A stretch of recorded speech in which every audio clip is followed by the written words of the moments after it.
제가 태어나서 처음으로 고소를 당해봤거든요. 많이 힘들었죠, 육체적으로도. 그냥 힘들어서 하기 싫었어요. 안녕하십니까, 원앤 파트너스의 박상진 변호사입니다. 안녕하십니까, 원앤 파트너스 원의 영혼을 판 변호사 양정근입니다. 네, 지난 영상에 대해서 많은 분들이 댓글로 질문을 많이 달아주셨는데요. 저희가 이번 영상에서는 댓글들에 대한 답변을 최대한 충실히 한번 해드려 보고자 합니다. 그중에 제일 처음 저희가 대답 드리고 싶은 게 변호사들 자체에 대한 질문이에요. 왜 그러냐면 의뢰인, 그러니까 A군 및 그 가족들에 대해서도 그렇고 저희 변호사들에 대해서도 그렇고 뭔가 좀 잘못된 이미지가 많이 있는 것 같아요. 뭔가 변호사라고 하면은 세상의 뒤에서 그 엄청난 돈을 거머쥐고 뭔가를 움직이고 이렇게, 사실 뭐 변호사가 요새 흔히 볼 수 없는 사람들도 아니긴 한데 어쨌든 그런 좀 오해들이 많은 것 같아서 거기서부터 아마 좀 의혹이 크게 시작되지 않았나, 저희는 그런 생각이 들었어요. 그래서 저희들에 대한 그 질문에 대해서 먼저 좀 답변을 드리고 이야기를 시작하는 게 맞을 것 같습니다.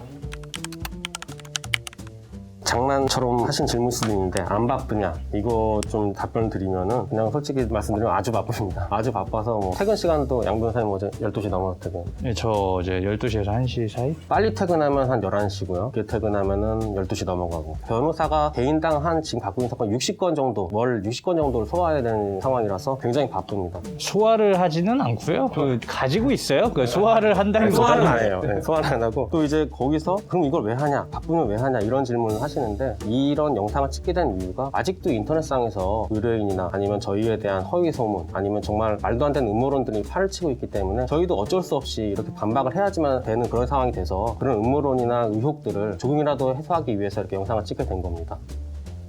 상진 변호사님이 기본적으로 다른 사람들에게 좀 착하고 예쁘게 보이고 이런 거 좀 좋아하십니다. 그래서 굉장히 지금 그 무범적인 답변 하셨는데 그 말도 맞아요. 그 저희가 계속 의혹이 생기는데 그 의혹이 너무 사실랑 안 맞으니까 한 것도 분명히 맞는데, 심정적으로는 그런 게 있는 것 같아요. 진짜 바쁘기도 하고 아까 말씀하신 것처럼 출근해서 보통 저희가 평균적으로 항상 10시 이후에 퇴근하는 것 같은데 뭐 주말에도 계속 출근하고요. 근데 그래도 하게 된 가장 중요한 거는 억울해서. 이번 사건 통해서 억울한 게 되게 많았어요. 근데 또 저희 입장이다 보니까 사실 변호사들 같은 경우도 굉장히 좀 상황에 대한 이야기를 조심스럽게 할 수밖에 없는 그런 사건이었고, 그러다 보니까 사실 저희가 생각하고 있는 거, 저희가 알고 있는 거, 뭐 허위 소문 도는 거 이런 게 너무 사실이 아닌데 억울하고, 억울한 것 중에서는 저번에도 이제 저희에 대한 악플 얘기도 했는데 거기서도 억울한 게 굉장히 많았고, 순서대로 얘기하자면은 저는 언론 인터뷰 같은 게 꽤 있었는데 이게 무섭더라고요. 그 언론 인터뷰라는 게 보통 찍을 때 한두 시간씩 찍거든요. 한두 시간 찍고 돈도 안 줘. 그 뭐 돈이 억울하다는 게 아니고 한두 시간 찍은 다음에 한 1, 2분 정도 나가잖아요. 그러다 보니까 이제 편집이 엄청나더라고요. 저는 이제 그런 경험이 없으니까 예전에 TV 같은 데서 보면 악마의 편집 뭐 이런 얘기 해도 그래도 뭐 악마의 편집이라고 해도 뭐 그런 얘기 했으니까 그러겠지 이렇게 생각을 했는데, 막상 제가 겪어보니까 그 앞에 했던 얘기 조금 문장을 한 절반까지 내고 자르고 막 이렇게 하니까 그게 말이 되게 제가 했던 거랑 전혀 다른 느낌, 이상한 느낌으로 많이 나가더라고요. 그런 부분이 일단 억울해서 뭐 저희가 지금 이거를 촬영하고 저희가 편집하는 건 아니지만 최소한 그런 뭐 의도를 완전히 왜곡하는 편집 이렇게는 안 되는, 그렇게 이야기할 수 있는 기회가 있었으면 했고, 또 하나는 저 같은 경우는 또 고소당했거든요. 이 사건 때문에. 근데 고소당하셨어요? 난 안 당했어요. 그러니까 이거 봐. 왜 나 고소해? 수배를 방탄했기 때문에 고소당하지 않습니다. 저희 회사 변호사가 한 서너 명 고소당했는데 박상진 변호사님 왜 고소 안 하셨지? 제일 고소해야 되는 사람인데. 왜 이래요? 물론 뭐 사건 자체는 잘 끝났지만 제가 태어나서 처음으로 고소를 당해봤거든요. 이게 터무니없는 주장이었어요. 터무니없는 주장이었는데 이 한강 사건 관련해서 저희한테 변호사들한테 문제가 있다는 이유로 변호사협회 징계, 뭐 그걸 뭐라 그러지? 징계 신청, 징계 요청? 뭐 그런 거, 뭐 그것도 문제없이 끝났지만은 이게 되게 억울한 거예요. 태어나서 처음 당해봤거든요. 뭐 그런 부분도 있었고, 그 다음에 억울한 것 중에 제일 억울한 걸로 치면은 돈 얘기. 진짜 우리 돈은 진짜 억울한 거예요. 그 돈에 미친 변호사, 뭐 돈에 영혼을 판 변호사, 법쪽 관련해서 일을 안 하시는 분들은 잘 모르실 수 있는데, 제일 억울하게 느낀 거는 소위 이제 법률 전문가라는 분들, 변호사라는 분들, 그런 분들 중에서도 유튜브 같은 거 하면서 말씀하시던 분이 있었고, 그 다음에 뭐 그냥 댓글 이런 데도 뭐 이런 거 해서 뭐 하면은 뭐 10억, 20억, 뭐 수십억? 저는 한 3, 4년 전까지 친구랑 그런 농담한 적이 있어요. 야, 1억이라는 게 실제로 존재하는 돈일까? 뭐 이거에 대해서 좀 얘기를 한 적이 있었어요. 근데 제가 그 1억이라는 돈이 실제로 존재하는구나 라는 걸 처음 알게 된 게 마이너스 통장에 마이너스 1억이 찍히더라고요. 나도 마이너스. 마이너스 1억이 1억이에요. 있구나. 일단 이 사건 통해서 그러면 너네 얼마 벌었냐 막 구체적인 수치 써주시는 분들도 있더라고요. 뭐 이번 댓글에서도 본 것 같은데 뭐 일단 시작할 때 8천만 원 받고 시작했을 것이고 뭐 이러는데 변호사 업계라는 데가 시세가 그렇게 정해져 있는 건 아니고 회사마다 다른데 이 사건 통해서 저희 회사가 오해하지 마십시오. 제가 번 게 아닙니다. 저희 회사가 번 돈이 얼마인지 저는 정확히 모르겠어요. 왜냐면 저나 박상진 변호사님이나 그 월급 받는 변호사거든요. 그래서 이 사건을 한다고 해서 한 푼도 더 받은 게 없습니다. 월급이 올라가는 게 없고 그러니까 사실 돈의 영혼을 판 변호사는 제가 아니고 우리 그 정병원 대표님.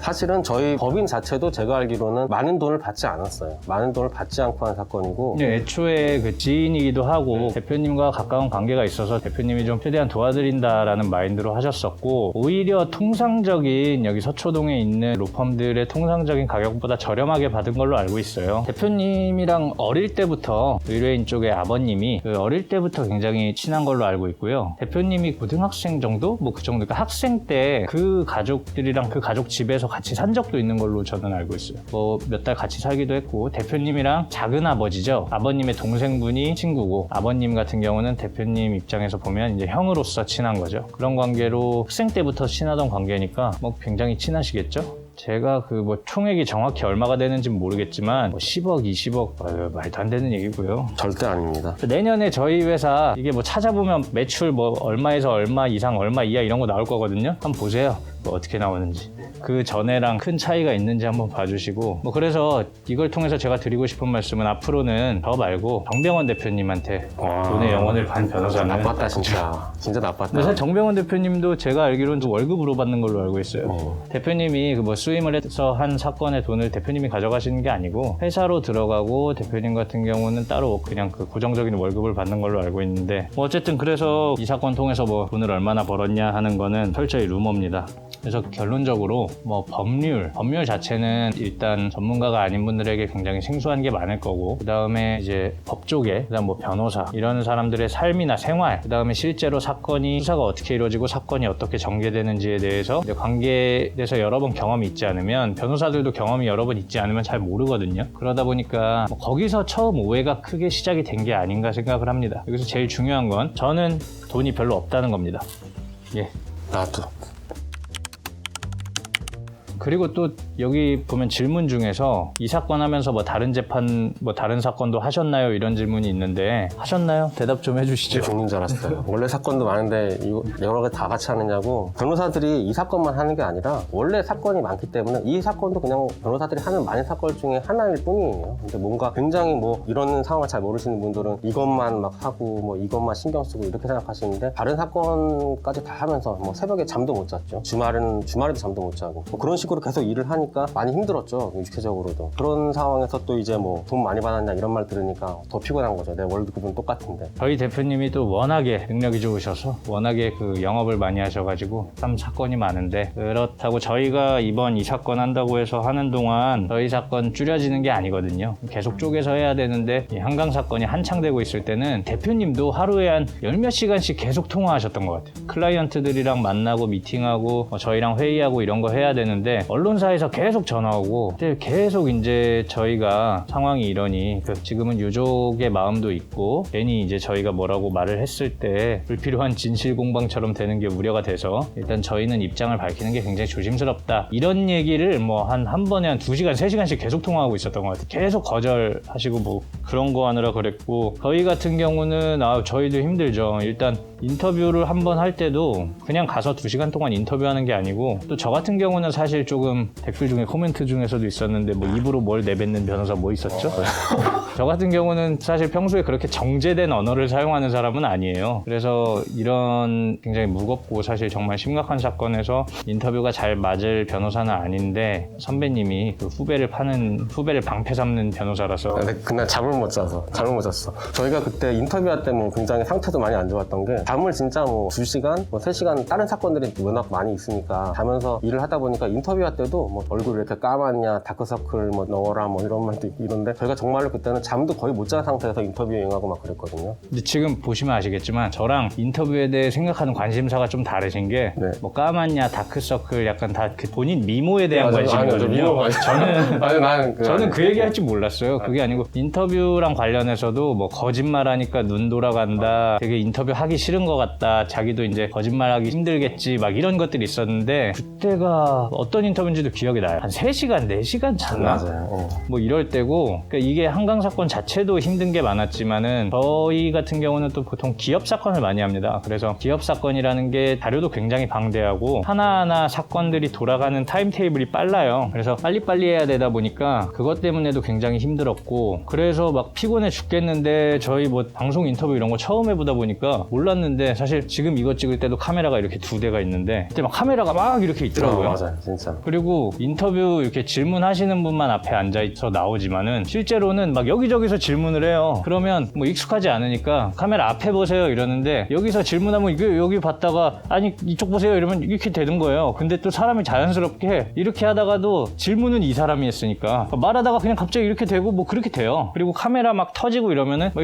이렇게 되고, 굉장히 좀 익숙하지 않은 데서 나온 문제가 있었고, 그런 식으로 해프닝인데, 저는 거짓말을 해가지고 그 뭐 눈을 돌린다거나 힘들어 보이는 게 아니고 그냥 진짜 힘들었어요. 너무 피곤했고, 주말에 아침에 또 나와가지고 찍으라는데 너무 가기 싫더라고. 피곤해 죽겠는데. 그때는 머리가 어디 닿기만 하면 바로 잘 수 있는 그런 상태였습니다, 저희가 다. 저희 입장문 낼 때도 정말 저희가 그런 거 안 하려고 했는데 언플한다는 얘기도 싫었고, 그거랑 별개로 저 솔직히 얘기하면 그냥 힘들어서 하기 싫었어요. 그거를 새로 또 준비하고 정리를 해서 오류가 없는 걸 완전히 확인을 하고 막 이런 작업들이, 저희 입장에서 보면은 변호사는 언론에 대응하는 사람은 아니에요. 저희에 대해서 소위 악플을 다신 분들 중에서도 그런 얘기 하신 분들이 있었는데 저 공감했어요. 야, 변호사가 왜 텔레비 나와서 왜 인터뷰해? 변호사가 왜 대응하고 있어? 저도 똑같이 생각해요. 근데 계속 사실을 밝히고 이러니까 전혀 하지 않던 거를 하려니까 하는 것도 불편하고 준비하는 것도 힘들고, 근데 하도 계속 가만히 있으니까 말도 안 되는 거짓말, 허위 소문들, 사실은 그거 거짓말인 거 알면서도, 허위 소문인 거 알면서도 기사를 내시는 언론도 있었고, 그러다 보니까 뭐 어쩔 수가 없었던 거죠. 어쩔 수 없이 하게 됐는데 굉장히 피곤했고, 그때 한 새벽 4시, 5시까지 담당 변호사들이랑 대표님이랑 나와가지고 작업을 했던 걸로 기억을 하는데, 그러고 또 씻고 바로 아침에 바로 출근하고 뭐 이러니까 정말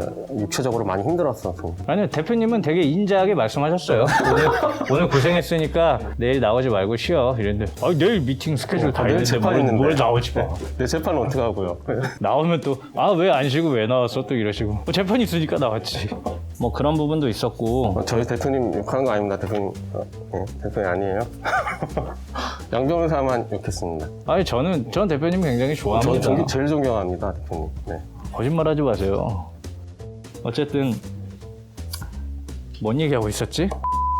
댓글 중에 보다 보니까 저한테 미용실 좀 가라고 뭐 그런 댓글이 있었는데, 뭐 핑계를 대자면 바빠서 못 갔습니다. 그리고 안 그래도 이거 오늘 촬영하기 전에 어제 또 박상진 변호사님 미모를 신경 쓰다 보니까 저한테 안 썼어요. 자꾸 미용실 가자는 거예요. 아침에 바빠 죽겠는데. 악플이 달리니까 가슴이 아파가지고. 아니, 미용실 가서 그 뭐 머리하고 온다고 막 멋부리고 싶어가지고. 참.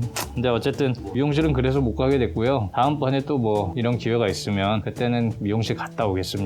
댓글 보면은 마스크 왜 안 벗고 하냐 뭐 이렇게 댓글 다신 분들이 계시는데, 저희가 뭐 마스크를 못 벗는 이유 중에 하나가 뭐 굉장히 저희한테 얼굴 한번 보자, 만나면 한번 보자 이런 식으로 뭔가 위협하는 행동을 하시는 분들이 계시거든요. 그런 분들 때문에라도 마스크를 벗기가 굉장히 꺼려지는 부분들이 있습니다. 그리고 또 이제 코로나 시국에 저희가 또 하나는 지금 변호사 업무를 시작하고 제가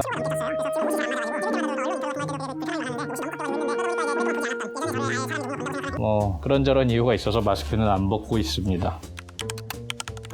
이 요지는 결국 변호사들이 다 변호사는 거짓말을 잘한다 이런 이미지 때문에 그런 것 같아요. 뭐 변호사이든 변호사이지 않든 박상진 변호사님은 거짓말은 잘합니다. 하지만 그 뭐 변호사라는 직업이랑 직접 관계되어 있는 건 아니고요. 이게 변호사의 업무에 대한 좀 오해에서 나오는 것 같아요. 변호사들은 법적으로 2가지 의무를 같이 가지고 있습니다. 하나는 가장 기본적인 거죠. 의뢰인에 대한 비밀 유지 의무가 있고요. 그럼 2번째는 또 진실 의무가 있어요. 그러니까 저희가 형사사건에서 변호를 할 때도 우리의 뭐 의뢰인을 위해서 비밀을 지켜준다거나 아니면 의뢰인의 권리를 가르쳐줄 수 있죠. 헌법이 보장된 묵비권 같은 거 대답 안 하셔도 돼요. 뭐 이런 거는 미리 가르쳐줄 수 있는데 적극적으로 이렇게 거짓말하세요, 저렇게 거짓말하세요, 이거 하면 안 돼요. 이거 하면 저희도 처벌받고, 설사 처벌을 안 받더라도 만약에 거짓말을 했다는 게 관련 수사기관이나 법원한테 발각이 되거나 최소한 그런 느낌이 들면, 사실 이 바닥에서 안 그렇게 보이지만 이 부분 말씀해 주시죠. 거짓말 잘하시니까.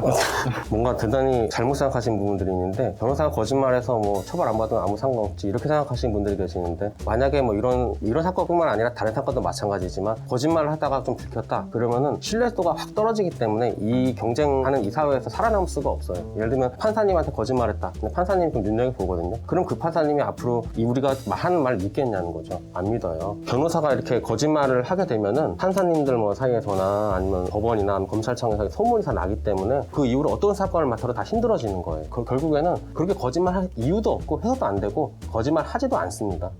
그 뭐 박상지 변호사님 같은 경우는 생활 속에서는 거짓말을 많이 하실지 몰라도 그 업무와 관련해서는 거짓말을 안 하시고요. 왜 그러냐면은 이게 우리는 거짓말 안 한다 이러면 되게 좋은 사람 같은데, 저희가 좋은 사람이라서 거짓말을 안 하는 게 아니라 그 뭐였죠? 영화 부당거래였나? 거기에서 그것도 뭐 제 생각에는 좀 판타지로 많이 만든 영화인데 그중에 인상적인 문구가 있었어요. 거기 검사로 나오시는 분이 내가 왜 검사가 된 줄 알아? 내가 겁이 많아서 검사가 된 사람이야? 뭐 이런 얘기 하거든요. 이게 법조인들이 기본적으로 겁이 많아요. 왜 겁이 많냐면 저희 같은 경우는 뭔가 위법 행위를 하거나 신뢰가 떨어지는 행동을 하면 직접적으로 생계에 타격이 가거든요. 변호사가 이런 거 거짓말을 하고 조작을 하고 뭘 하려고 했다? 그랬다가 들켰다? 그럼 자격증 날라갈 수 있는데 왜 제가 이 사건이 어떻게 되든 저는 그냥 똑같이 일해요. 저희 의뢰인이 어떤 처벌을 받든 간에 이것 때문에 뭐 제가 여기에 목숨을 걸 것도 없고 잘 된다고 해서 추가적으로 받는 보상도 없어요. 근데 여기에 자격증을 왜 걸겠습니까? 그러니까 기본적으로 변호사들이 하는 얘기니까 믿을 수가 없어 라고 하는데, 물론 의뢰인을 보호하는 입장인 거는 맞아요. 그런 부분은 고려하시되 쟤네가 말하는 사실관계에 대한 얘기는 거짓말일 거야? 그런 생각은 좀 오해라고 생각해요. 뭐 거짓말하는 변호사도 있으신지 모르겠어요. 있을 수도 있겠죠. 유튜브엔 계신 것 같은데. 근데 어쨌든 저희 같은 경우는 아직 통장이 그 마이너스로 찍혀 있기 때문에 벌써 거짓말을 할 그건 아니고요. 믿음이 안 가더라도 무조건 변호사니까 못 믿겠다 이런 식으로는 생각 안 하셨으면 좋겠어요. 그건 저희한테도 그렇고 다른 변호사님들한테도 그렇고. 그런 분들도 있어요. 의뢰인분들 중에 그렇게 오해를 하고 이거 이렇게 되는데 이거 그냥 이렇게 좀 거짓말로 대충 이렇게 말씀 좀 해주시면 안 돼요? 이런 식으로 하는 분도 진짜 가끔 있어요. 안 해줘요. 내가 왜 이 사건에 뭐 말하자면 왜 내 목숨, 내 직업적인 명예를 걸어야 돼? 거듭 말씀드리지만 제가 착한 사람이라고 말씀드리는 게 아니에요. 그냥 이해관계로 생각해도 그렇다고요. 거짓말을 할 이유가 없어요. 특히나 이 사건 같은 경우는 애초부터 사실 거짓말을 할 여지가 별로 없었어요.